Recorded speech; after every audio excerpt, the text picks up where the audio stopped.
Samantala, 330 million pesos na flood control project sa Bulacan. Sinita ng COA dahil sa ghost projects at hindi otorisadong lokasyon. Kasama mo sa balita si Radyoman Gerald B. Ulep. RMN Live Reports.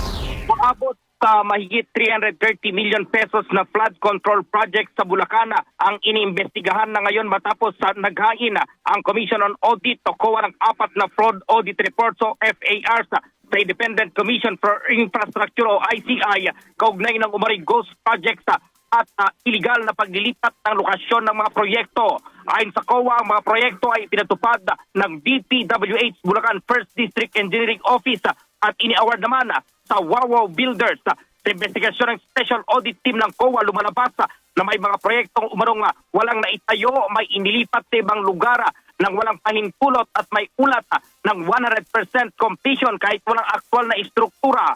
Sa Malolos City, kabilang sa sinita ang Riverbank Protection Project sa Barangay Calero na nagkakahalaga ng 77.19 million pesos. Dito walang makitang istruktura sa aprobadong lokasyon kahit idineklara itong tapos na. Sa Giginto naman, question din ang Riverbank Protection Project sa Barangay Malis Phase 2 na nagkakahalaga ng 98.99 million pesos.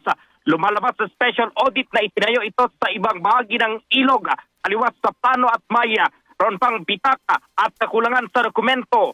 Sa Kalumpit, tinuka itong flood mitigation project sa Barangay Bulusan na nagkakahalaga ng 77.19 million pesos. Patay sa satellite image at drone footage, walang ebidensya ng anumang konstruksyon sa lokasyon na nakasaad sa kontrata. Samantala sa Barangay Namayan, Malolos City, wala rin nakitang riverbank protection structure para sa proyektong nagkakalaga ng 77.11 million pesos kahit lampas na sa bisa ng kontrata.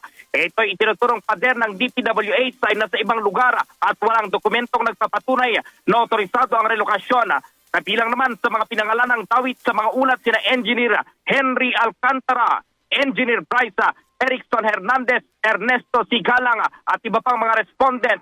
Dahil sa mga natuklasan, maaari silang makasuhan ng graft and corruption, malversation of public funds at falsification of documents bukod pa sa paglabag sa mga patakaran ng COA at procurement laws.